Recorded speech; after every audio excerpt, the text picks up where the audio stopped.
Got it. Let's roll. Super. We are streaming live. Good evening and welcome to the meeting of the Joint Transportation Board. As you'll know, this meeting is being streamed live to the internet. Please can all members ensure their microphone is set to mute unless they are speaking to reduce any background noise. Something about treating each other with respect.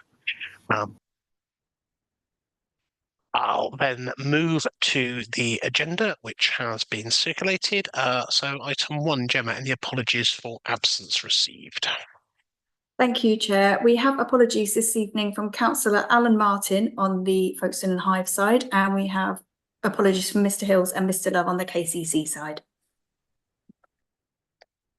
Thank you. In that case, we'll go to declarations of interest. Any declarations of interest on any item on this agenda? Do the 3-second countdown. 1. Yeah, you're not interested. It's all fine. Item 3, minutes. To approve and consider the minutes of the meeting of the 9th of September. They were out circulated.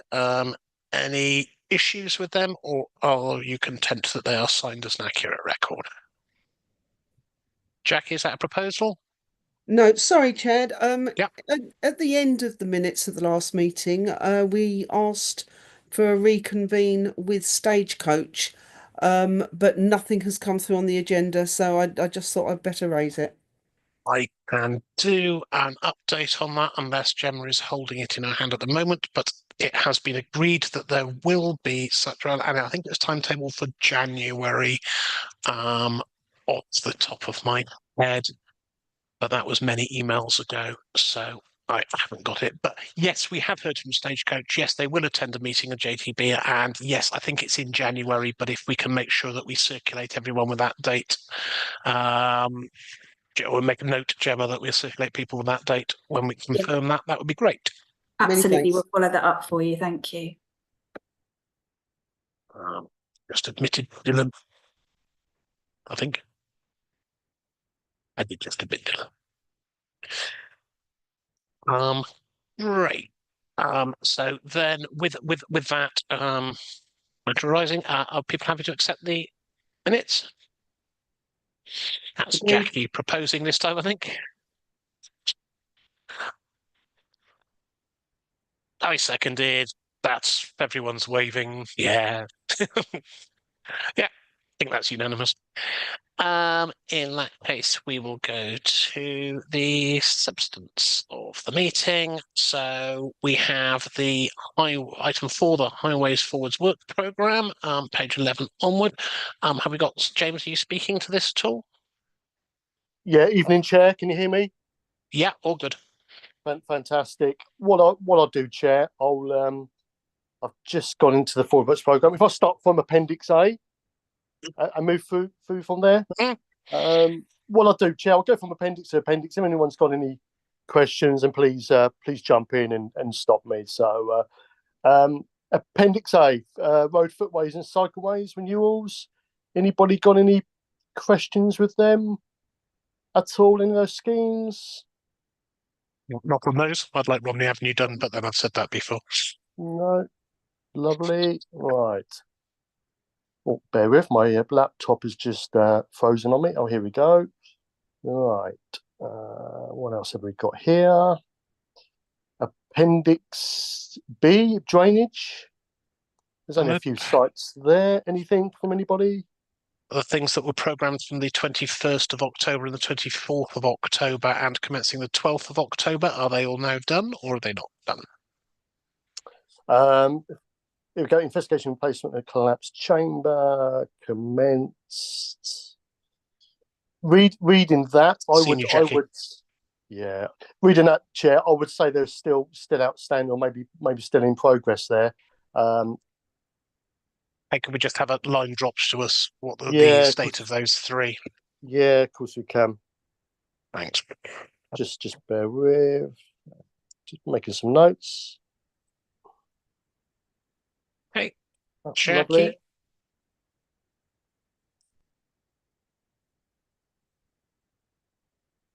Jackie, did you have a go? Sorry, I didn't hear you, Tim. Yes, James, I need to raise some of the drainage problems around the Stade. Okay. The drains are so blocked around there, and it has been raised before, that every time it's raining now, it's actually flooding the fishing museum. Right. Okay. It's really serious. I'm quite happy to send you a separate one on this, but it needs to be done quite urgently now. Oh, lovely. Yeah, if you can, I've taken note of that, Jackie. But if you can email me separately as well, and I Yes, can certainly will do. yeah, do it this evening if you wish. But I can get on to the relevant team then, Jackie. And we That's can get it. brilliant. Yeah, Thank you. get some feedback on that. Thank you for that. Appreciated. Right. What's next? Appendix C, street lighting. Anything from anybody? What's the complete list of nearly 20 streetlights being replaced across the district this year? Right. Lovely, nothing. Appendix D. Dylan, so you got your hand in the air. Yeah, no, I mean, we raise it every time, but I just wish we could get a list of all the lighting assets and who's responsible. It'd be really, really helpful. And I know we've sort of discussed it. Some parishes have it. Sometimes there's disagreement between who's responsible for a street light. Is it an unadopted road, private? Is it KCC? Is it district or whatever? It would just be really useful, I think, if we did an asset audit, if you like. Right, I'm going to let Polly give the answer, which I was going to bust. Polly, you got a hand up. Ah.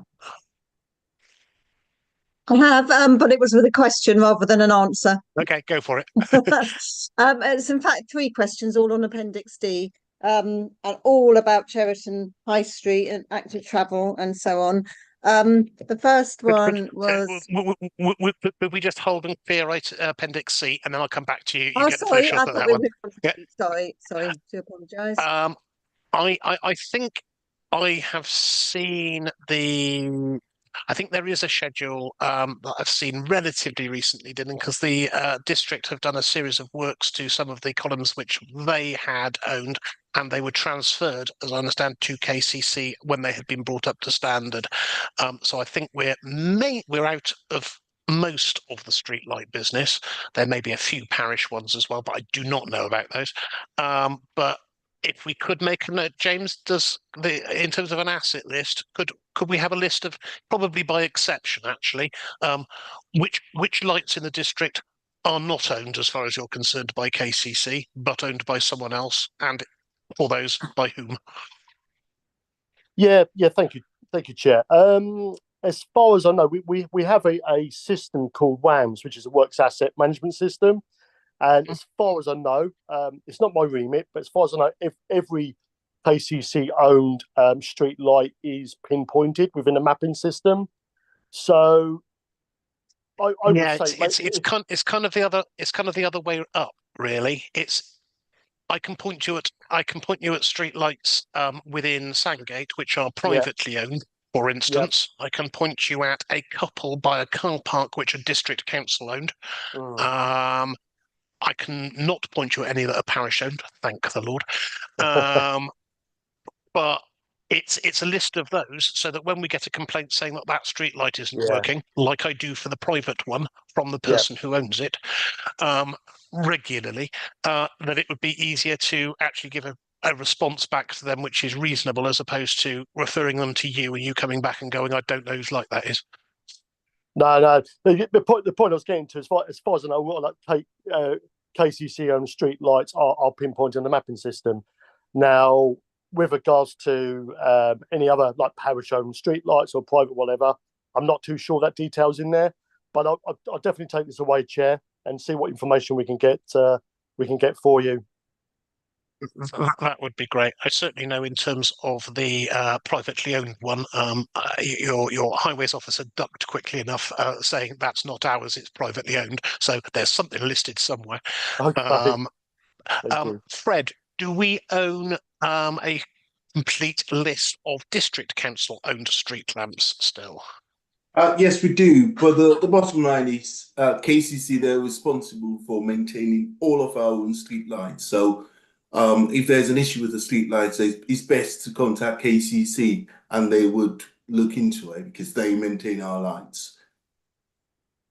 Okay, so there are no lights now which are out that we are responsible for fixing.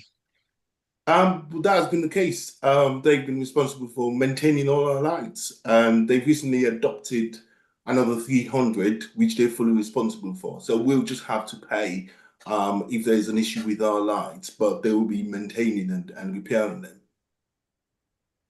I think that's helpful. Jenny has waved on this. I was just going to say that Sue Kinsella is always a good person to contact. She always has that information, so I can send you her contact.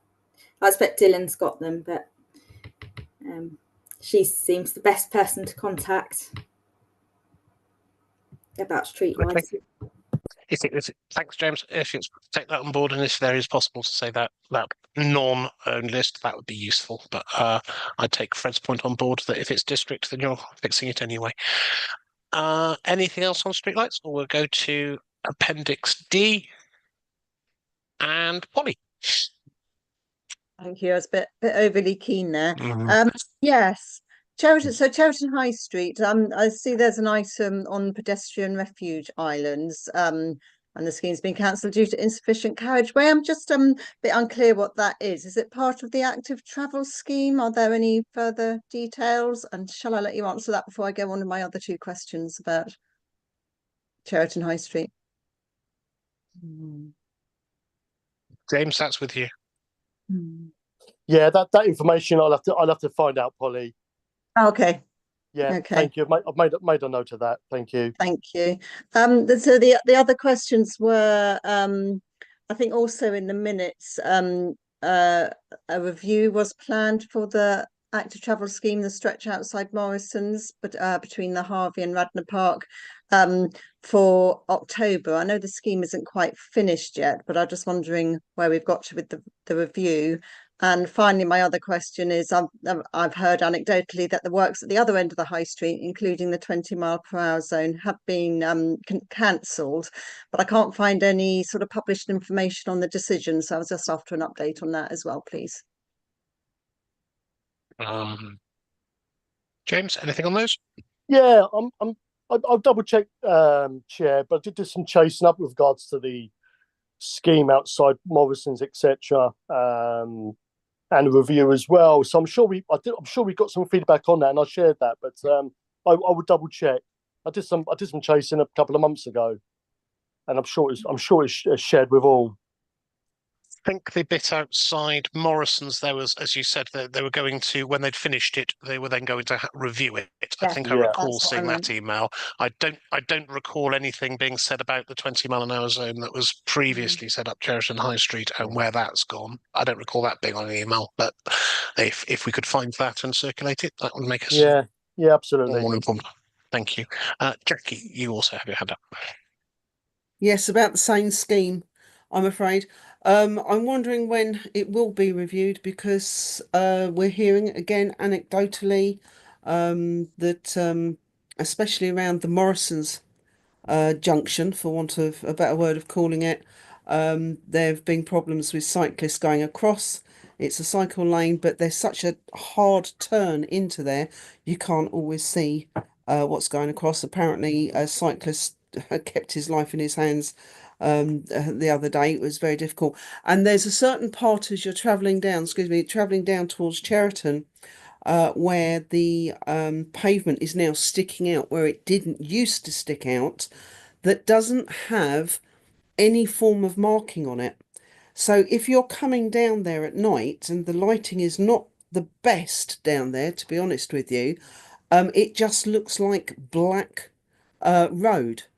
And I can really see a really big problem and possibly a nasty accident happening there, because it doesn't follow the lines of the road. It doesn't have any markings on it at all, and it is just pitch black. Even the curbing stones look really, really dark. You cannot spot it as you go down there. And I'm just wondering if someone can have a look at this, because I just really think that this is going to cause an accident. Yeah, thank you, Jackie, for that. What I do, Chair, I've taken what Jackie has said and shared, and I'll chase up the relevant team on this as well. What I can do, Jackie, as you know, I'm part of the operational team that looks after folks in the hive during the day. I'll get one of my stewards to go down and have a look, just to see if there's anything we can do at the earliest as well. Yeah, that'd be great, James. Just some form of marker on the curbstone, just something to differentiate it from the road. That'd be brilliant. Thank you, James. Yeah, cool. Lovely. Thank you. Thank you, Chair. I've got Frank's hand next if it relates to this item, Frank. And then Dylan, I can see you've. It does, Chairman, yes. I totally agree with what Jackie said about those markings, because I come out every Sunday evening from the Three Hills, and it isn't easy to see where the road goes up towards the traffic light.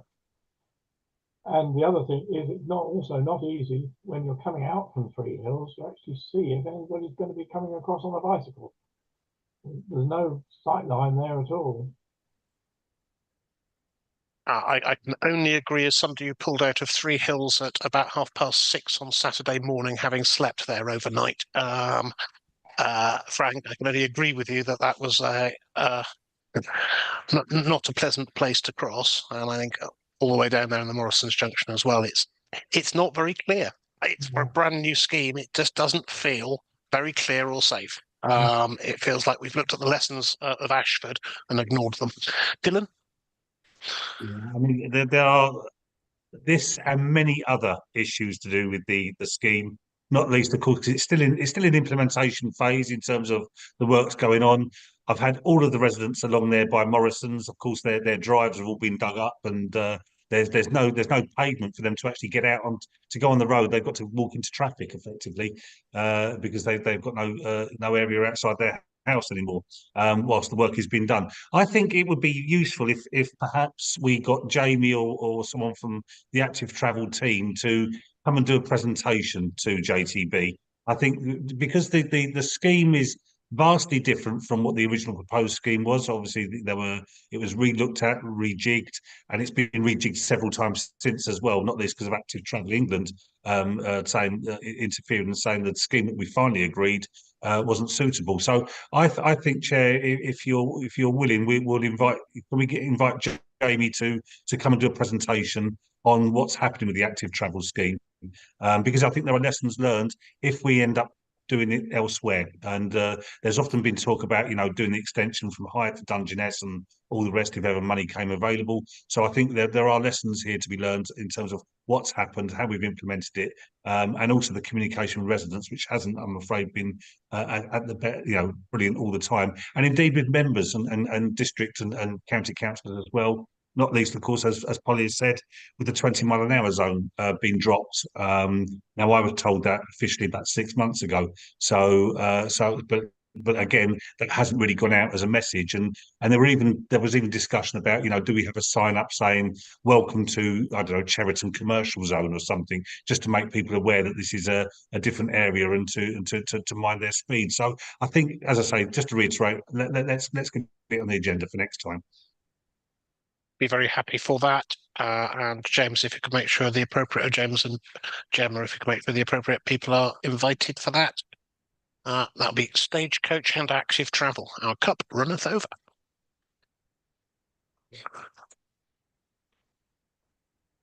Is there any more items on that Appendix D, or do we roll into... Actually, Appendix D was casualty. I've got one point on externally funded schemes, is that the A259 Sandgate High Street 20 mph zone is not on that externally funded schemes project, as we've literally had the invoice for the first section of works and it's in the process of being paid. I think it would be useful to be there as a tracker. Thank you, Chair. Thank you for that. We'll do some chasing. Thank you. Okay. I'm hoping that will be implemented in April or May, but that rather depends on us seeing the design, which we were promised in August, get its way out of the design department. But we're looking forward to seeing that soon. Gone through Active Travel, I think. So the major capital programme, do you have any more information, James, or on the timing on the Levelling Up Fund work through the centre, specifically the roadworks, obviously? No, I haven't directly, Chair. No. It'd just be useful to hear whether or what communications KCC have had, just to make sure that they remain in line with what we're expecting at district, just to make sure that everybody is on the same page.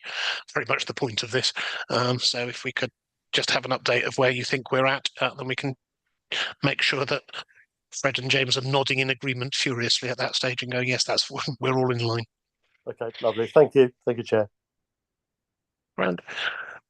Appendix E, anything on developer funded works to raise, members?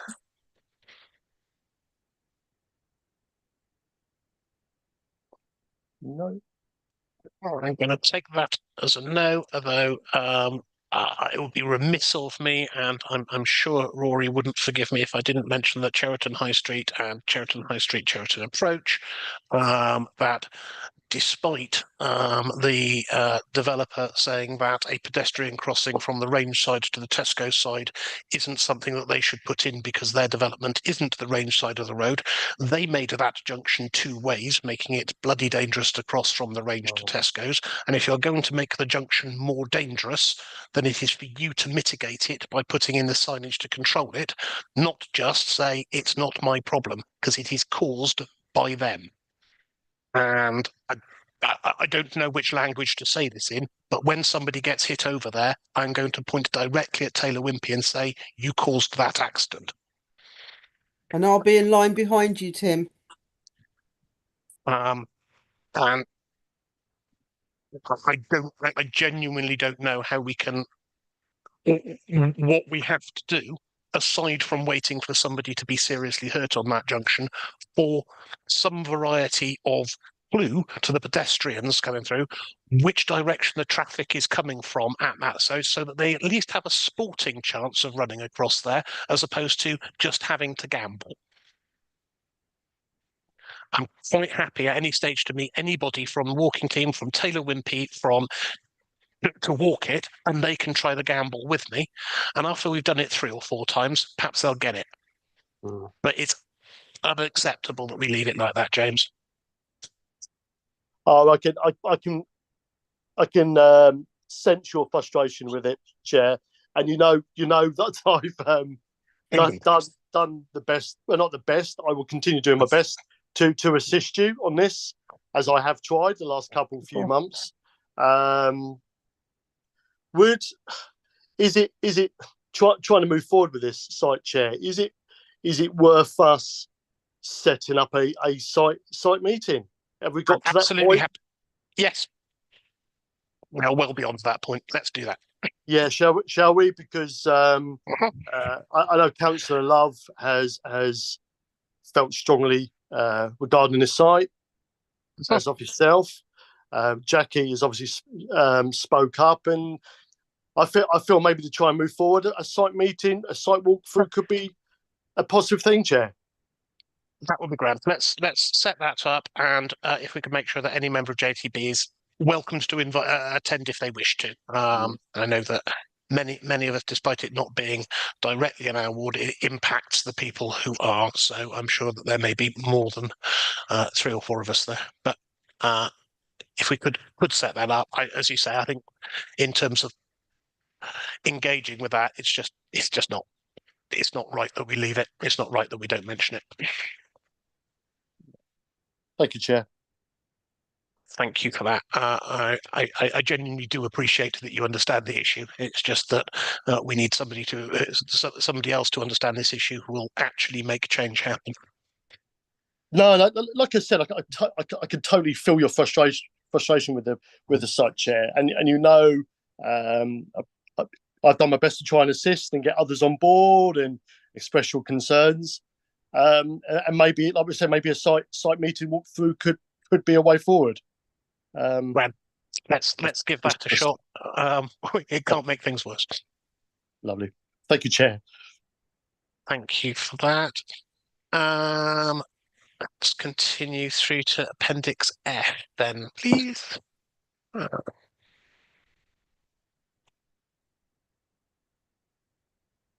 think that this was one that I had a note from Councillor Martin on. Said that there's a bridge in Ivy Church, Wenham's Lane, which has been flagged for repairs and a road closed for a year.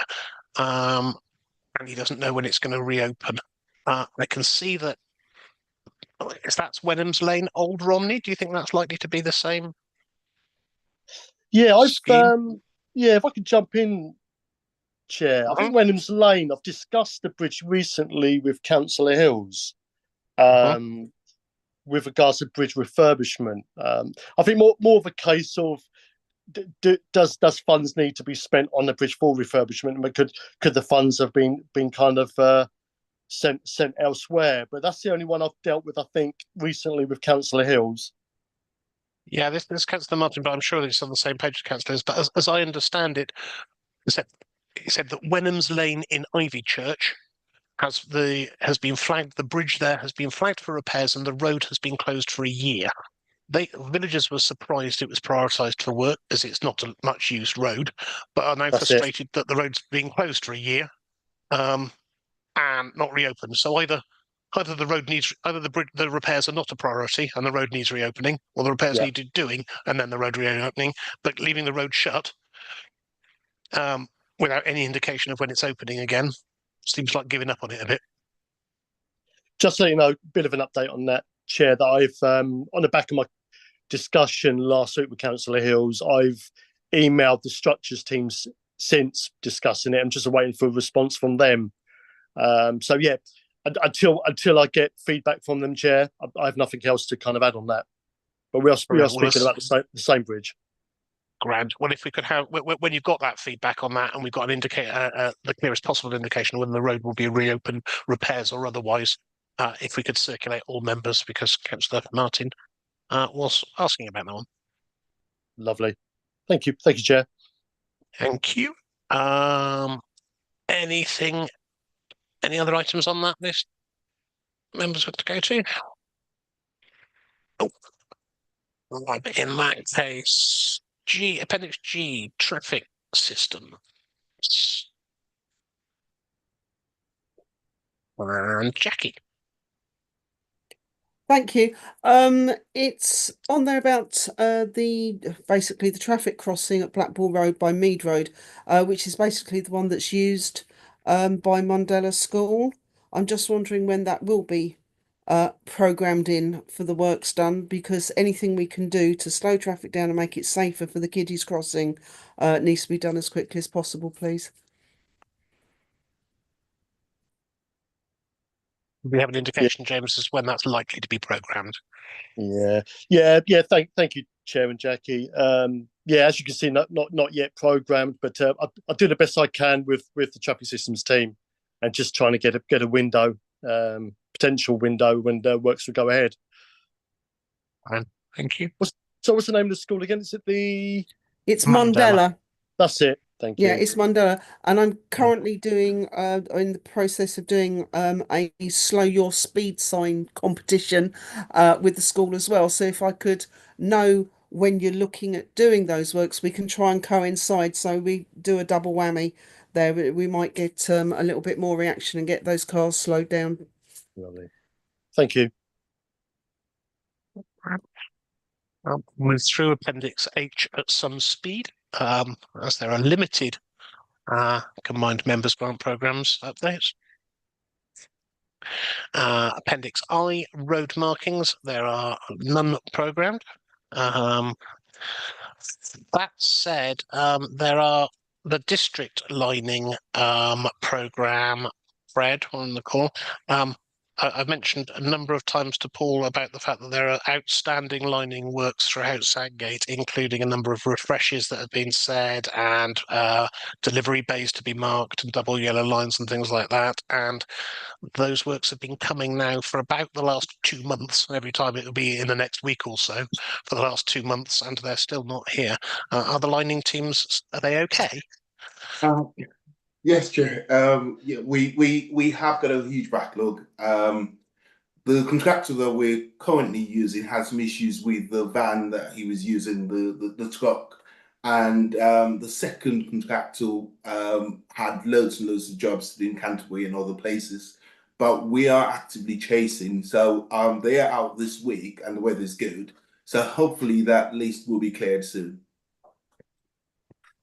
I look forward to it, and Paul's life will be immeasurably quicker without me chasing him twice a week looking for lights. Thanks, Thank Chair. you. Appendix J, street works. I've let Dylan go first, but then I'm going in on Gough Road. Dylan, you've got to unmute yourself. Yeah, I'm using an outdated Zoom system. It's really in relation to the future works on Ashley Avenue and Cheverton High Street. And one of the big frustrations, I know you've had it as well, Tim, over the years, is when a notice goes out to residents and they've got to decipher from the text as to A, what the hell it means, and B, where is the diversionary routes occurring.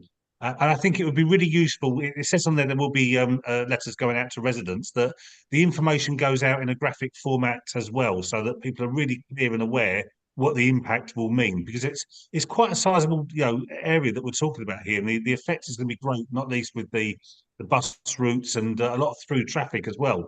So and it may have some impact as well on businesses in Cheverton. So I think it'd be really useful if when the information does go out, that it in a bit clearer format than what we traditionally have on our lampposts, which even I struggle with. And I know, and I have great fun looking at your social media, Tim, where you try and decipher what half of them mean as well. So I just think that's a useful way forward. My social media is all fun when I'm explaining to people diversionary routes around roadworks. Well worth a follow. Absolutely, I think clarity on those. Sometimes just a plain English test on those would be useful. They are written in I'm absolutely sure in an appropriately prescribed fashion. I'm just not sure how many decades ago it was prescribed, and it might be worth reviewing by somebody with a fresh pair of eyes, because I do agree that they're often not clear. Just to come to the one in Sandgate, Gough Road, which commenced today, and it did, for what I now learn on this agenda to be 8 days worth of traffic light running, in order that Southern Water can come back for the third time to fix the High Street, which they fixed after their main washed out, put back, and it failed within 2 months, and they put it back again and it's failed within another 2 months. So when Southern Water explained that they haven't got any money, the answer is, well, if you did it right first time, jobs would cost you a third the amount of money. But also, it does say there that written notice will be provided by to residents, businesses, and advance warning signs displayed 2 weeks prior to work.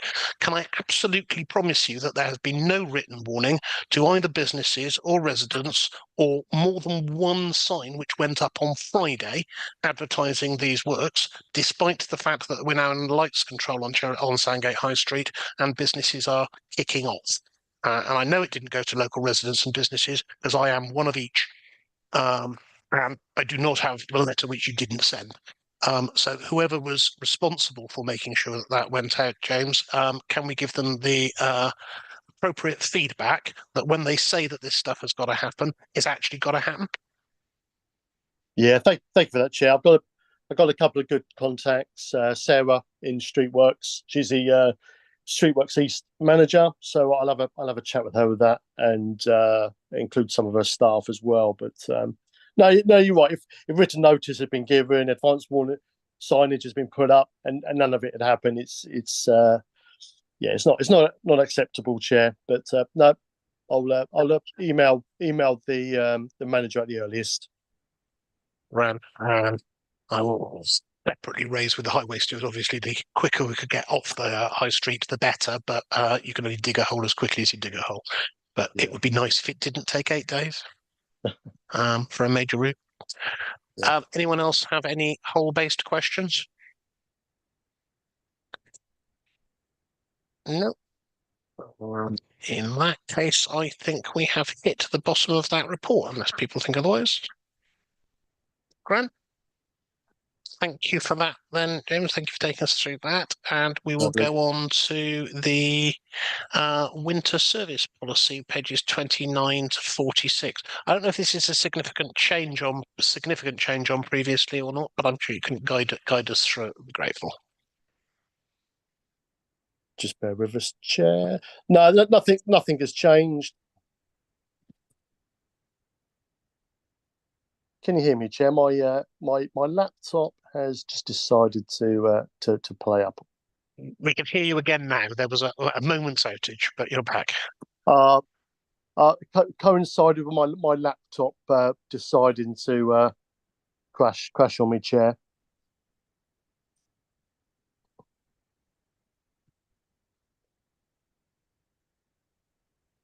No, apologies, Chair. My laptop has crashed. No, Okay. nothing else has changed with the policy, Chair. I'm just trying to get back into it. Understood. I will. While you're doing an emergency control alt delete on that, does anybody we've had this policy circulated in advance. Has anybody got any questions or 30 seconds of rambling on the winter services policy, which would cover James frantically reopening a laptop? Jackie, 30 seconds, go.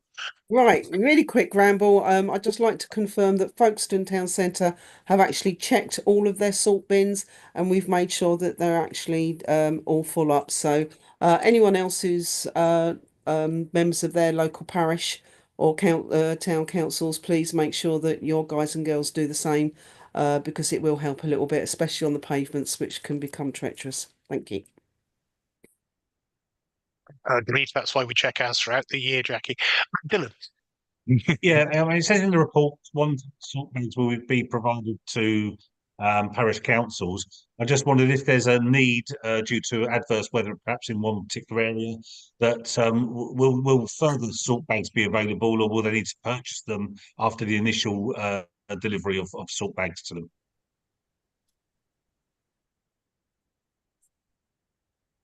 Oh, James, I think that's as referenced under 8.2. Just saw it there. Just scroll past. So that's a ton of salt will be provided to parish councils who request them. Do we need to request, or or previous request they stand? And B, if it's all used, can you have the second bag? And how do we ask? Yeah, how I understand it, Chair, thank you, is we supply and deliver one ton salt bag, whoever requests it. My engineer my operations engineer over the last month has contacted, as far as I know, all parish councils with regards to anybody that wants or requests the ton bags, and relevant orders have gone out. But if you know of anyone that has been missed, then please let me know, and then we can get. I don't recall being asked by Sandgate whether, or being told by Sandgate that we had a request for that, and I get asked most questions. So can you just check that Sandgate is on that list and our salt is being delivered? That'd be great. Yeah, absolutely, Chair. Yeah, absolutely. Yeah, apologies, my laptop is still playing up. The one thing I can add to the winter service, I don't know if this has been shared beforehand. We deliver or supply about 20 tonne of sand salt mix to Folkestone District Council every winter. It's more of a gentleman's agreement where their cleansing department can't actually go out and do any cleansing when there is a dumping of snow as such. So as a gentleman's agreement with Folkestone District Council, their kind of cleansing operatives actually go out and do footway clearing and around the precinct areas, the high streets and everything else with the 20 tonne of material that we supply them as well. It's more of a gentleman's agreement, Chair, if that makes sense. So we're just in the midst of delivering 20 tonne to Folkestone and Hive District Council. That's grand, and yes, I understand that. I'm certainly understand it's an informal agreement. I'm not sure you're allowed to make a gentleman's agreement anymore, but I'll defer to others on that one. But you. certainly, I am aware of the informal arrangement to do so and use district staff to clear where appropriate. So yeah, that's a good example of joined up working between authorities and use it under those circumstances. So no, that's accepted. I think, okay, anything else from anyone else on that? Yep. There was one other item which Councillor Martin asked me to raise around hips, and I have skipped past it. So if I could ask the indulgence of the committee to slightly skip back to the previous item and raise Councillor Martin's point on hips, which was that thank you very much for the list which was circulated of all of the highway improvement plans and the areas which have got them and the areas which haven't.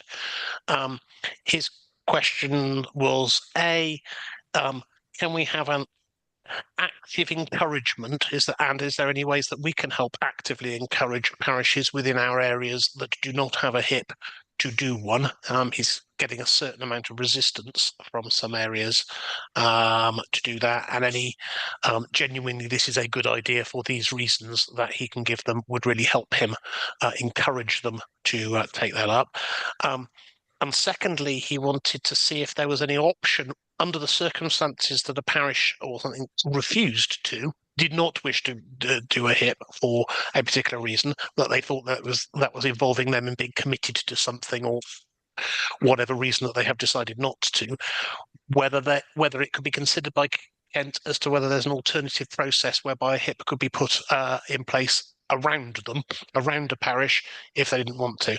I fully accept that would need someone thinking about it and going back strategically as to whether that's A, possible, and B, a good idea. But Councillor Martin wanted it raised, so I am floating it out there that there are just some areas without them and not wishing to engage in the process, and it's that's causing him some difficulty in some areas of his division. I think I've sparked a storm. I have Frank, then Polly. Thank you, Chairman. Yeah, I've had a look at the list. Of the 15 that haven't got a HIP, 5 of them are parish meetings, which wouldn't have any funds anyway. And most of the others are the smaller parishes, apart from Elam, Hawkins and Lydd. Nearly all the rest of them are small parishes, which would mean when we looked into it, the costs of doing fairly minor adjustments to what goes on the roads would be beyond our means and would mean a massive increase in precept. I know we can precept for what we like, but yeah. Has to be clear. I know that I think this is kind of the point which needs to be brought out in that promotion, but that promotion of the activity from James is that although it is if you've got items on your highways improvement plan, you may well be told what the cost of those are, but actually KCC it enables KCC to prioritise what works they're going to do in your area because you have stated a desire to do those things. So for instance, 2 or 3 items on the Sandgates HIP placed in there in the last 24 months have been picked up by KCC and are being delivered. One of them's been done, other things are being done. Also, it means that if there are developer-funded works, etc., that are coming in, due to buildings and things in your area, it means that those items are on the list, and KCC can have those in mind when they are discussing with developers what highway improvements need to be made in the area, and that can put them on the list as well. Obviously, there is the third route of, hey, why don't you pay for it, guys? The 20-mile-an-hour zone in Sandgate being an example of that, but it's only one possible route and you're not forced to do any of that. So it's you saying what the priorities are, not you saying, here are the priorities, give me the price list and we're going to do them now. So I think that there is a slot. I Yeah. understand the fear of being worked into a position of saying, okay, these things are on a list and now we have to pay for them. But actually, that's not the intention of the scheme, even from my jaded point of view on these things. That has not been my experience of this thing in operation. My experience has been that it's been a relatively useful and interactive process, and it means that you've got some it means that the things which are happening in your area are things you most wanted to see, rather than the low-hanging fruit which didn't necessarily help as much. So I think it would be worth helping others with their fear on that. I have Polly and then Jenny. Thanks, Chair. Yeah, I had a question about HIPs in terms of, are they published anywhere, and if so, where? I know Saltwood has got an up and running HIP. I was contacted last week by our MP who was raising concerns on behalf of a resident. And I understand that through their councillor, one of their local councillors, that this issue, the issue they were talking about, which is basically the need for traffic calming through Saltwood, is on their highways improvement plan. But how do I get to find out if that, I'm sure it is the case, but yeah, it would just be helpful to be able to see these HIPs. How do we do that? Each parish could publish their own. It ain't private, so they could actually do, but it might be interesting to have a common place for those things. Jenny, and then Dylan is moving to is indicating furiously on this point. Oh, thank you. Yeah, I think that's a good point that Polly's made about sort of potentially publishing them. They could go on the website, couldn't they? And then other people who are thinking about writing about something could have a look and see what's on the list. I think they're quite good, as you say, Tim. They're good because you've got a record of what's being requested, and it is quite useful to keep track of that and have some kind of say and control over it. But I can see why parishes might be reluctant. It is quite a lot of extra work, I think, that they're taking on, because so you have the meeting with the councillors, and then you have the meetings with KCC, and it's all very kind of long-winded. So I think maybe for some of the smaller parishes who don't really have, just have a part-time clerk or something, it is quite a lot extra to take on.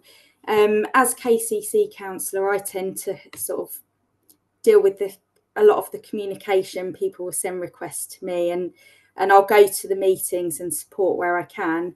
So maybe if Kent County councillors can make sure that they're quite involved with the HIP as well and take on some of the work, maybe that would help to encourage parishes.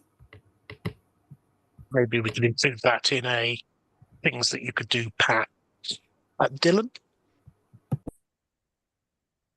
Yeah, so I mean, HIPs are an unusual thing. They were introduced in 2019. We're the only authority in the country that have currently adopted it across a county-wide operation. So there will be, and there still are teething problems, to be honest. I mean, across the county, there's about 230 out of 310 parishes that have adopted a HIP. There's some frustration by the early adopters because they haven't had work carried out that they thought might be carried out pretty quickly. And the idea, obviously, behind it, as Jenny says, is that it allows that single record of requested highway improvements. So there's continuity if there's a change in an elected member or change in people on the parish, that there is that record that keeps track of where interventions are happening within highways. Scrutiny at NCC did carry out a short focused inquiry as to the effectiveness of HIPs, and that is still the findings of that came out in February, March last year, and they're still being reviewed in terms of taking things forward. Because we've adopted it county-wide, there are problems where there are, and Frank has rightly identified, non-parished areas or areas where there are parish meetings. So therefore they don't have either the officer support or the active members locally that can take forward a HIP. and there may be some scope, perhaps, with partnering with nearby parishes to have sort of a larger hip covering a larger area. But Holly's right in terms of where is the information, and perhaps we do need to perhaps have a library of where these hips are that have been passed by parish councils. And again, it allows us to look at where they're going to be reviewed again, sort of in a 3-4 year cycle, so we can see if things are actually being carried out. But as I say, although they've come into being since 2019, they are very much a new creature, and they are developing, and we are sort of working to make them work better. So any input or feedback in terms of the way they're not working or the way they should be working into the cabinet member at KCC is greatly appreciated, because we are still sort of blind leading the blind, dare I say, on a lot of this. Okay, I think we should offer a happy 5th birthday to the hip. If it's old enough to go to school, it's hardly newborn still. Jackie, and then Jenny, you still got your hand up. I don't know if that's intentional. Thank you, Chair. Folkestone Town Council have just recently completed or brought their hip together, and we actually asked the general public for their input as well, which very luckily we got some really good things back through, and we've just had our first meeting back with KCC Highways. It's going to take us a while to work through because there's quite a lot of stuff there, but I can say that I found the meeting incredibly useful. And in fact, 4 out of the first 5 that we managed to discuss in the first meeting, KCC are actually taking on board, because it's something as simple as like a keep slow sign, or renewing something which they can do within certain budgets, but could actually make a huge amount of difference on those stretch of roads. So yes, I agree. It was quite a big job for everyone to pull it together, but every councillor took responsibility and actually input into it, so it took some of the load off of, so we say, the town clerk. But I would say it's definitely worth doing. Thank you. James, have you managed to capture some spirit from that? Yes, Chair. I've taken some key words there: encourage, funding, promotion, developers. I can take this forward and got information I can for you as well. But that's great. It's been well covered by all, so thank you for that. Thank you, Chair. Great. I think the spirit is very much that we want to encourage those areas that haven't got one to have one. So we'd like another round of encouragement. We're happy to help with that, and help with that within the areas within our divisions and wards. But I think it does require us just rethinking how we're framing it to some people, because there is still a little fear out there, and if we can get over that fear factor, I think they are positive tools, assuming that they make it past their 6th birthday. Grand. Okay, that's the items which are on the agenda, and thank you for your indulgence in skipping back one to pick that up. I'm hopeful Gemma will fix that in the minutes to reorder it. Apart from that, I think that's the last item on our agenda. So unless anyone else has any other item, then we are away. Thank you very much indeed for your time. Have a great evening, all of those who are not on your way to a planning meeting of your parish council.